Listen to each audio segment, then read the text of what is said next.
नमस्कार दोस्तों, आज का खुलासा न्यूज में आपका स्वागत है। मैं हूं नदीम अहमद और आज डालते हैं एक नजर 12 नवंबर की खबरों पर। शहर के वीवीपीजी कॉलेज में 13 वर्षों के बाद आयोग से स्थायी प्राचार्य डॉक्टर सुधीर कुमार की नियुक्ति की गई। कॉलेज पहुंचने पर प्राचार्य का स्कूल के शिक्षकों, प्रबंध कमेटी के सदस्यों और स्टाफ द्वारा फूल मालाओं से भव्य स्वागत किया गया। शुक्रवार को शहर के वीवीपीजी कॉलेज में तकरीबन 13 वर्ष के बाद स्थायी प्राचार्य डॉक्टर सुधीर कुमार ने चार्ज ग्रहण किया है। उत्तर प्रदेश उच्चतर शिक्षा सेवा आयोग द्वारा बहुत लंबे के इंतजार के बाद शासकीय महाविद्यालयों में प्राचार्यों का चयन किया गया। पूरे प्रदेश में 290 प्राचार्य चयनित हुए। इसी क्रम में वीवीपीजी कॉलेज में डॉक्टर सुधीर कुमार द्वारा प्राचार्य के रूप में कार्यभार ग्रहण किया गया। डॉक्टर सुधीर कुमार की प्रथम नियुक्ति वर्ष 1989 में गांधी विद्यालय निकेतन बुढ़ापुर रामाला जनपद बागपत में असिस्टेंट प्रोफेसर राजनीतिक विज्ञान विभाग के पद पर हुई थी। इसके उपरांत 2008 में स्थानांतरित होकर एसएसबी कॉलेज हापुड़ में एसोसिएट प्रोफेसर के पद पर नियुक्त हुए, जहां पर संयोजक नेक कमेटी, संयोजक यूजीसी कमेटी, सचिव स्पोर्ट्स आदि महत्वपूर्ण दायित्वों का निर्वहन किया है। महाविद्यालयों को नेक में बी ग्रेड प्राप्त हुआ। विभिन्न विषयों की 20 पुस्तकें प्रकाशित हुई। दर्जनों पेपर राष्ट्रीय तथा अंतर्राष्ट्रीय जर्नलों में प्रकाशित हुई है। मैं शुरुआत यहाँ से करना चाहूँगा। जो स्वर्गीय श्यामलाल जैन जो फाउंडर रहे हैं इस कॉलेज के, उन्होंने कुछ सपने देखे होंगे संस्था को लेकर के। बहुत पुरानी संस्था है, जो मेरी जानकारी में 1957 की संस्था है, और जिन सपनों के साथ संस्था शुरू की गई थी, मैं चाहता हूँ कि उन सपनों को सच्ची श्रद्धांजलि उनके लिए यही होगी हमारे लिए कि हम उनके उन सपनों को पूरा करें। और आज शिक्षा में नवीन शिक्षा जो अभी इंट्रोड्यूस की गई है, न्यू एजुकेशन पॉलिसी, उसके रिगार्डिंग चीज़ों को अपडेट किया जाए। और जो नए नए कोर्स इस तरीके के हैं जहां बच्चों को रोज़गार मिलता है। मुझे मैडम ने बताया कि अभी एलएलबी के लिए मेरे दिमाग में भी था ये कि एलएलबी का हम एक रखेंगे, जो डिस्ट्रिक्ट बन गया अभी, और एलएलबी से एक अच्छा बच्चों को रोज़गार मिलने की संभावना भी रहती है और सर्विसेज में भी जाने की संभावना रहती है। दोनों ही काम कर सकते हैं। तो इस तरीके का हमारा एक प्लान है कि एक ऐसे कोर्स शुरू किए जाएं जो रोज़गार परक हों, और एक ऐसा माहौल और एनवायरनमेंट बनाया जाए कॉलेज का जो इस शामली जनपद में बच्चों को यहाँ पढ़ करके प्राइड महसूस हो। वो ऐसा महसूस करें कि हम जो है इस संस्था से पढ़े हुए हैं, और आगे क्योंकि अभी कॉलेज का नया प्रस्तावित है, बहुत जल्दी हम प्रयास करेंगे कि उस दिशा में आगे बढ़ें। मेरे से पहले जैसे मुझे बताया है प्रयास। न्याय पार्टी के राष्ट्रीय अध्यक्ष एसपी सिंह ने कहा कि पिछले वर्ग को उसकी संख्या के हिसाब से राजनीतिक, शासन, प्रशासन, नौकरी में 54% की भागीदारी दी जाए। न्याय पार्टी सत्ता में आते ही ये कार्य करेगी और हर परिवार को एक नौकरी देने का रास्ता साफ होगा। सम्मेलन में गाजियाबाद की मुरादनगर विधानसभा सीट से प्रेरणा सोलंकी का नाम भी घोषित किया गया है। शुक्रवार को शहर के माजर रोड स्थित चौधरी चरण सिंह बारात घर में न्याय पार्टी के सामाजिक न्याय महासम्मेलन को संबोधित करते हुए राष्ट्रीय अध्यक्ष एसपी सिंह ने पिछड़ों को लोकसभा, विधानसभाओं में संवैधानिक आरक्षण दिए जाने की मांग करते हुए कहा कि ये पिछड़ों का अधिकार है।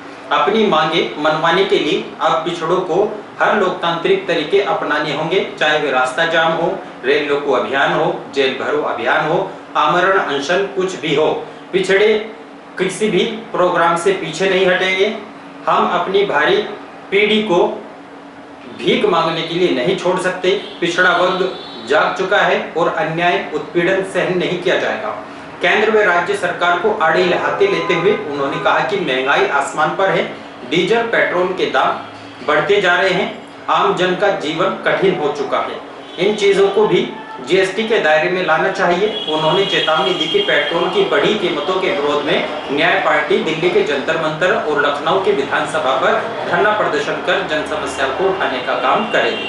वो पिछड़े वर्गों को एकत्रित करके और उनके लिए जो अधिकारों की मांग हम कर रहे हैं, उनके लिए भागीदारी की मांग कर रहे हैं कि जितनी जिसकी संख्या भारी है उसकी उतनी हिस्सेदारी।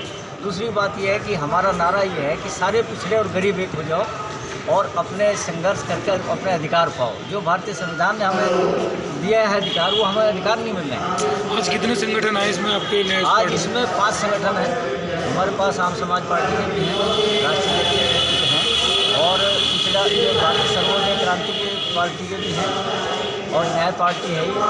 तो 5 और भारत गठबंधन पार्टी के भी हमारे राष्ट्रीय अध्यक्ष हैं बैठे हुए। तो हमारे जो सहयोगी दल हैं सभी मिलकर के हम चुनाव लड़ेंगे और 400 विधानसभाओं पर हम चुनाव लड़ेंगे। कितने दलों का गठबंधन रहेगा आपका? हमारा जो दलों का गठबंधन तो अभी 5 से चल रहा है, लेकिन जो महागठबंधन बना है अभी हाल में, पिछले दिन आपने देखा होगा, उनके साथ भी हमारी वार्ता चल रही है समान विचारधारा पे। और जो न्याय से सरोकार जो आदमी दल रखते हैं उन सबके साथ हमारा तालमेल है। जो हमें समर्थन देना चाहे बिना सर वो हमें समर्थन दे सकता है। हम तो न्याय के लिए लड़ रहे हैं। आपकी पार्टी क्या? समाजवादी पार्टी के जिलाध्यक्ष द्वारा मोहल्ला काजीवाड़ा निवासी तौफीक को विधानसभा अध्यक्ष पद पर मनोनीत किया गया है। सपा कार्यकर्ताओं द्वारा देर रात्रि उनके आवास पर फूल मालाओं के साथ भव्य स्वागत किया गया। समाजवादी पार्टी के लोहिया वाहिनी के जिलाध्यक्ष चौधरी कलीम हसन द्वारा प्रदेश अध्यक्ष डॉक्टर रामकरण निर्मल की अनुमति से शहर के मोहल्ला काजीवाड़ा निवासी तौफीक को समाजवादी पार्टी लोहिया वाहिनी शामली विधानसभा अध्यक्ष पद पर मनोनीत किया गया। विधानसभा अध्यक्ष बनने पर मोहल्ले में आयोजित एक स्वागत समारोह में मुख्य अतिथि के रूप में पहुंचे सपा के वरिष्ठ नेता विजय कौशिक द्वारा तौफीक को नियुक्ति पत्र सौंपा गया। विजय कौशिक ने कहा कि जनादेश आ चुका है। उत्तर प्रदेश में सपा के अध्यक्ष अखिलेश यादव के नेतृत्व में सरकार बनने जा रही है। 36 बिरादरी का मोह भाजपा से पूरी तरह से भंग हो चुका है। आए दिन बड़े बड़े नेता समाजवादी पार्टी में शामिल होकर अपना भविष्य सुधार रहे हैं। कांदरा क्षेत्र के गांव सल्पा निवासी ग्रामीणों ने मंदिर प्रांगण में गन्ना क्रय केंद्र को स्थापित न कराए जाने की मांग को लेकर जिलाधिकारी को प्रार्थना पत्र दिया। ग्रामीणों का कहना है कि गन्ना क्रय केंद्र से स्थापित होने से धार्मिक कार्यों में बाधा उत्पन्न हो रही है।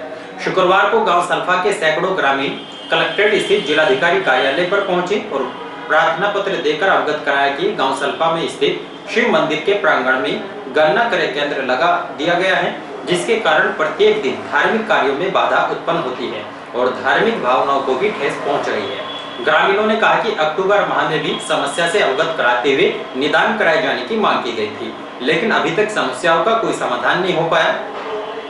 ग्रामीणों ने जिलाधिकारी से मांग की है कि उक्त समस्याओं को गंभीरता से लेते हुए अविलंब समाधान कराया जाए, जिससे किसानों को अपनी अगली फसल बोने में देरी भी ना हो सके। शहर के विवेटा कॉलेज में राष्ट्रीय सेवा योजना इकाई द्वारा मतदाता जागरूकता अभियान 2022 के अंतर्गत रंगोली एवं स्लोगन प्रतियोगिता का आयोजन किया गया। छात्र छात्राओं द्वारा प्रतियोगिता में बढ़ चढ़कर हिस्सा लिया गया। शुक्रवार को शहर के विवेटा कॉलेज में राष्ट्रीय सेवा योजना इकाई द्वारा मतदाता जागरूकता अभियान के अंतर्गत एक रंगोली व स्लोगन प्रतियोगिता का आयोजन किया गया। प्रतियोगिता का शुभारंभ जिला विद्यालय निरीक्षक सरदार सिंह, प्रधानाचार्य एसके आर्य और कार्यक्रम अधिकारी डॉक्टर अनुराग शर्मा ने किया। कार्यक्रम को संबोधित करते हुए सरदार सिंह ने कहा कि मतदान लोकतंत्र का महापर्व है, जिसे देश के हर व्यक्ति को सहभागिता नितांत आवश्यक है। जागरूकता अभियान के द्वारा 18 वर्ष पूर्ण कर चुके छात्रों को नव मतदाता बनाने तथा ऐसे व्यक्ति जो अभी तक मतदाता सूची में पंजीकृत नहीं हुए उनको प्रेरित करना है, जिससे उनके मतदाता सूची में सम्मिलित कराया जा सके। अनुराग शर्मा ने बताया कि जनपद के माध्यमिक विद्यालयों में निरंतर मतदाता जागरूकता अभियान संचालित किए जाएंगे, जिससे कि अधिक से अधिक नए मतदाता मतदाता सूची में पंजीकृत हो सके। मतदाता जागरूकता अभियान का आज का ये कार्यक्रम पूरे जनपद में सभी विद्यालयों में अलग अलग तरीके से निरंतर हो रहा है। हमारे विद्यालय में भी राष्ट्रीय सेवा योजना इकाई के द्वारा आज का ये कार्यक्रम मतदाताओं को हम अधिक से अधिक जागरूक कर सकें वोट बनवाने के लिए, मतदान में प्रतिभाग करने के लिए, क्योंकि अब से कुछ समय बाद उत्तर प्रदेश में विधानसभा चुनाव होंगे, जिसमें हमारे वो विद्यार्थी या वो लोग जिनकी वोट अभी नहीं बनी है या वे छात्र जो 18 वर्ष पूरे कर चुके हैं और जिन्होंने वोट अभी तक नहीं बनवाई, उनको हम मतदाता सूची में जोड़ सकें। हमारे जनपद में मतदाता जागरूकता अभियान बड़े जोर से चला हुआ है। हर विद्यालय में प्रतियोगिता हो रही है, निबंध प्रतियोगिता हो रही है, रंगोली बन रही हैं और मतदान पाठशाला हो रही हैं। दूसरा, हम ये कॉलेजों में बच्चों को प्रेरित कर रहे हैं कि वो जो 18 वर्ष से ऊपर के बच्चे हैं उनका फोटो पहचान पत्र बने, मतदाता सूची में नाम दर्ज हो। शामली के मोहल्ला सलेक विहार में शुक्रवार दिन निकलते ही एक कबाड़ी द्वारा तारों में आग लगाए दिए जाने से प्रदूषण फैल गया। जिसकी शिकायत मोहल्ले वासियों द्वारा पुलिस से की गई। मौके पर पहुंची फायर ब्रिगेड द्वारा तारों में किसी तरह आग को बुझाया गया है। शहर के मोहल्ला सिलेक बिहार में एक कबाड़ी द्वारा खाली प्लॉट में तार इकट्ठा किए हुए थे, जिसमें शुक्रवार दिन निकलते ही कबाड़ी ने आग लगा दी। आग की लपटें ऊंची ऊंची उठने लगी और उसमें से निकलने वाली दुर्गंध व काले धुएं से पूरा मोहल्ला प्रदूषित हो गया और धुआं कई लोगों के मकान में भी फैल गया, जिससे छोटे छोटे बच्चे व बुजुर्गों को सांस लेने में दिक्कतें होने लगी।